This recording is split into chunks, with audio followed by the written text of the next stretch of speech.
All right, so inside of your book, I had mentioned in a previous video when going through this book that you have your MTS level 1 meal card system. You could read about this on the website, how it works exactly and the scientific underpinnings of why it works. But essentially I want to go over that with you right now. So what you're going to do when you get your book in the mail is you're going to pull out these cards. So this is one and the other one would be here. You could take these out. You could close up your book and there you go. Okay, so you have two cards, double-sided, each with their own practical applicabilities, if you will. So here we are. On this card, it just briefly describes what meals should look like. So the first thing you're reading here, it says the Morphit Classic Meal. And it's just showing you a food plate. And in this food plate, it's showing you what your plate should look like in terms of how much veggies versus proteins versus fats you're putting in the plate relative to each other. And then it gives you some little tips.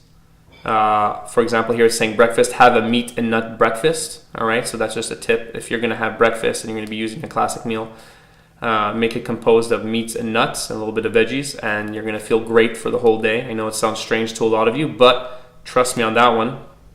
Save most of your starchy carbohydrates for after your workout, and choose only caveman foods. Caveman foods being foods that only existed in the time of caveman. So yogurt, no. Cereal bars, no. Protein bars, no. Milk, no. Caveman foods are food that existed pre-agricultural era. You could even think of this as paleo. This doesn't mean that I support paleo 100%. I am just saying that it is a nice little tip that'll help you make the right decisions. More often than not, if you're choosing caveman foods, you're not eating something that's sad crap, if you will. Sad crap being your standard American diet. Morphit Meatless Meal. This is for you vegetarians and vegans out there. So this is a little bit different in its structure. So you have veggies on this side, proteins over here coming from legumes and other sources, fats, starches, and you have a little fruit section. In the morning it says eat nuts and seeds with dark colorful vegetables. Eat beans and legumes and grains in your pre and post workout meal only, and save your protein shakes for your pre and post workout meals. This is trying to minimize fat gain, which vegans and vegetarians might be prone to, especially if you're trying to put on muscle. You're going to have a lot more carbs in your diet than might be reasonable. Morphit Muscle Meal. This is basically a pre or post workout meal, and it'll normally consist of some veggies, proteins, and some starches over here. Eat the majority of your carbs for the entire day. You may eat non-caveman foods within 1 to 2 hours post-workout, and liquid nutrition is welcome post-workout. Again, these are just very vague, general guiding principles. If you just want a visual reference to what your plate should look like and what should be inside of it, then here's where you could look. But I get into more detail on the other sides of the cards to give you something that's really customized to you. But this is something you could always do and imprint in your brain for your lifelong knowledge. You got some nutrient timing advice written over here based on your body type, based on ectomorph, mesomorph, or endomorph. So ectomorph is your classic skinny guy or skinny girl. Mesomorph is your classic, muscular person with a nice V taper and could really pack on the muscle quickly. And endomorph is your classic overweight person. So we are all a mix of the three body types, somewhere in between ectomorph and mesomorph. That's where I lie. And then you might lie in between endomorph and mesomorph. But it's a continuum, and you would basically pick according to your goals. If you're an endomorph, more so an endomorph, you would follow these nutrient timing principles. If you're a mesomorph, these ones. And ectomorph, these ones over here. So it talks about your pre-workout meal. If you're an ectomorph, eat an ectomorphic meal, which is written right over here. These are your ectomorphic meals. It gives you an idea of base values for eating enough protein, vegetables, carbs, and fats per meal. And then 60 to 120 minutes before training. So it's telling you to eat your pre-workout meal 60 to 100 minutes before training. Peri-workout meal, which means during your workout, you could fuel up as well. For weight gain, it says drink 150 grams, it says 15 grams of protein powder, plus 35 to 50 grams of carbs And for body recomposition, it says 10 to 15 grams of BCAAs per hour. So that's peri-workout nutrition. And then post-workout meal, eat an ectomorphic meal again, staying true to your body type. And that's 60 to 120 minutes after training, the post-workout window. And that repeats itself here for mesomorph and endomorph, being slightly different based on the body type. So again, these are just general rules that you could follow to help you make progress towards your goals. And these are just simple things that you could read on the card. You don't have to email me about them.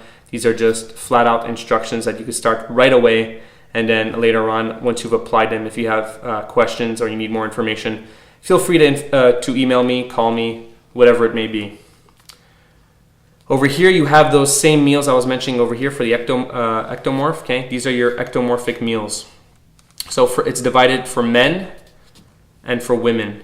All right, so there's different quantities for men and women. But your ectomorphic man will have 2 palms of protein, 2 fists of vegetables, 3 cupped handfuls of carbs, and 1 thumb of fat. So a palm of protein would be the size of your palm, but not just the shape of your palm, but actually the thickness or the volume of your palm. So if you're a thick-handed farmer like myself, this is actually quite a bit of meat. So when I say 2 palms of protein, that's how much protein I'm having per meal as an ectomorph to help me move towards becoming more mesomorphic in my body type. 2 fists of vegetables. These are what my fist looks like. And again, it is the volume of my fist, not just the shape of the fist. So very often people will make the mistake of getting a salad and having a big bowl of salad like this and saying, yeah, that's 2 fists. Yeah, but if you take a salad and you squish it down really tight, you'll realize that the volume is really not what it appeared to be. You're measuring mostly air when you're measuring a salad. Same thing goes for red bell peppers or any hollow vegetable. You want to make sure that you're measuring density in your food. So 2 fists of veggies is quite a bit of veggies. So ectomorphs are usually trying to put on muscle, and that's why there's that extra amount of food in there. 3 cupped handfuls of carbs, like so. All right, so if you're having some quinoa, for example, 3 cupped handfuls would be if you took a handful of those carbs and you would put them in your hand like that. All right, it doesn't mean it's a pile that's this high. It would be about even to the thumb pad of your hand. And finally, 1 thumb of fat as such. And these again are just general instructions that you can start following right away as soon as you get your book. But once again, these are starting points. Everyone usually starts over here. When you stay in contact with me as your coach, I will actually be adjusting these numbers over time, because a static nutrition plan or meal plan will give you static results. So I keep everything dynamic. Everything is changing. If you keep in touch with me every week, provide me with your progress reports, your photos, keep your book filled out correctly, and send me photos of everything that I ask for, your nutrition will change on a weekly basis depending on your results, how you're feeling, your strength levels, hormonal stability, all of those factors. So this is just a starting point. It's a great starting point. It gets you going right away. But it will change, trust me. It must change for you to change. So this is the male section, female section, ectomorph, mesomorph, endomorph. All right, and these are plates kind of describing the quantity of food. Naturally, men will tend to eat less than women. Also, just based on the size of your hand. If you're a bigger girl, you'll have a bigger hand. You'll tend to eat more.